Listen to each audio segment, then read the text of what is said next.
An Introduction to the Will and Testament of Abdu'l-Baha, a Baha'i blog article written by Layli Myron and read by Rory Cunningham. As the Baha'i world prepares to commemorate the centenary of Abdu'l-Baha's ascension and anticipates the construction of his shrine and final resting place, the time is ripe to review his talks and writings. One of his most important writings is the Will and Testament, in which he appoints a successor and provides instructions on the administration of the global Baha'i community. To aid in the study of this crucial document, this article discusses its significance, its historical context, and its main themes. Significance of the Will and Testament.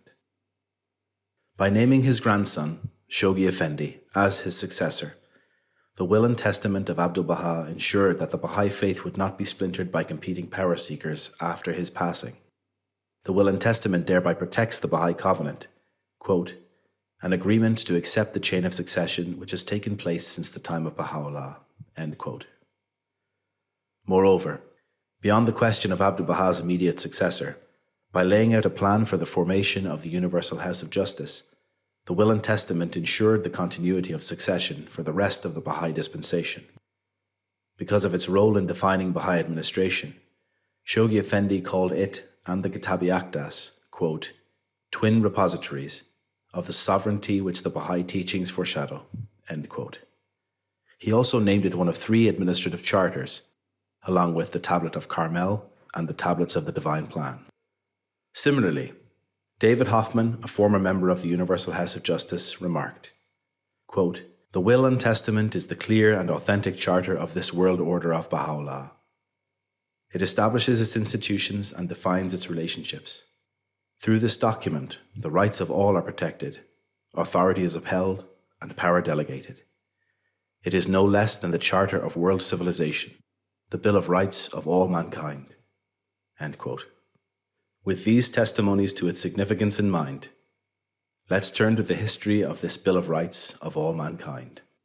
History of the Will and Testament. Abdu'l-Baha wrote the Will and Testament in 3 parts between 1901 and 1908. Although he did not record a date for each part, he seems to have written each when facing particular onslaughts from his enemies, such as his disloyal kin in collusion with the Ottoman authorities, since he refers to the tribulations they inflicted. With his life in danger, Abdu'l-Baha selected Shoghi Effendi, a descendant of both Baha'u'llah and the Bab, as successor.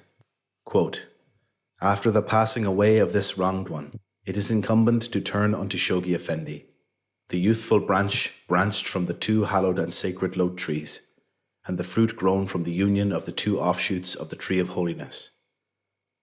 As he is the sign of God, the chosen branch, the guardian of the cause of God. End quote. When Abdu'l-Baha passed away in 1921, his choice of successor was revealed, first to Shoghi Effendi, and then to the Baha'i world. According to Shoghi Effendi's biography, the Will and Testament was read to him after he arrived in Haifa in late December 1921.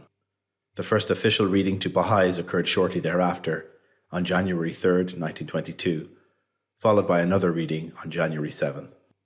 Copies were sent to the Baha'is in the East, and later Shoghi Effendi translated the Will and Testament into English so it could be read by Westerners. At the time of Abdu'l-Baha's passing, the appointment of Shoghi Effendi was the most urgent theme addressed by the Will and Testament. But it also deals with a number of other themes, including Baha'i global administration, the sanctity of the Covenant, and spiritual requirements for Baha'is. Global administration. The Will and Testament introduces several new institutions to the administrative order that Baha'u'llah founded. The first is the guardianship, the role assigned to Shoghi Effendi. As Abdu'l-Baha explains, the guardian would be aided by hands of the cause, whom he would appoint. The guardian was also to work with the Universal House of Justice. In describing the process for electing the Universal House of Justice, Abdu'l-Baha names a second new institution, the, quote, secondary houses of justice, end quote, what we now know as National Spiritual Assemblies. As David Hoffman points out, quote, the universal and local houses were designed by Baha'u'llah, but it is the master who institutes the intermediary or secondary body, end quote. A third new institution mentioned in the Will and Testament is a supreme tribunal, which, quote, shall include members from all the governments and peoples of the world, end quote. As Shoghi Effendi explained, such a tribunal will play an important judicial role in the world commonwealth that Baha'u'llah foretold. The Will and Testament also elaborates upon institutions already introduced by Baha'u'llah. In particular, it explains the functions of the Universal House of Justice. The Covenant. The Will and Testament repeatedly underscores the imperative of firmness in the covenant, contrasting the damage done by disloyalty with the unity enabled by loyalty. Cautioning believers against disloyalty, Abdu'l-Baha recounts the shameful plots hatched by several of his half-brothers, who were jealous that Baha'u'llah appointed him centre of the covenant. Supplicating God to aid him in withstanding their machinations, Abdu'l-Baha entreats, quote, graciously assist me, through my love for thee, that I may drink deep of the chalice that brimmeth over with faithfulness to thee, and is filled with thy bountiful grace. End quote. Since Abdu'l-Baha is considered the perfect exemplar of Baha'u'llah's teachings, his focus on faithfulness in the face of tribulations can be taken as a model for all of us to follow in regard to the covenant. Indeed, he repeatedly praises those who, in spite of tests, quote, stand fast and firm in the covenant, end quote. Abdu'l-Baha affirms that Baha'is must turn towards the centre of the covenant, including both the Guardian and the Universal House of Justice. Spiritual encouragement. Beyond firmness in the covenant, Abdu'l-Baha sets forth several other expectations for Baha'is, including teaching and fellowship. Regarding teaching, Abdu'l-Baha instructs Baha'is to spread the message of Baha'u'llah around the world like the apostles of Christ for the sake of, quote, the guidance of the nations and peoples of the world, end quote. He also proclaims teaching the principles of the Baha'i faith to be the greatest of God's gifts and the first obligation of believers. About fellowship and other virtues Baha'is must attain, Abdu'l-Baha provides the now well-known passage that begins, quote, in this sacred dispensation, conflict and contention are in no wise permitted, end quote.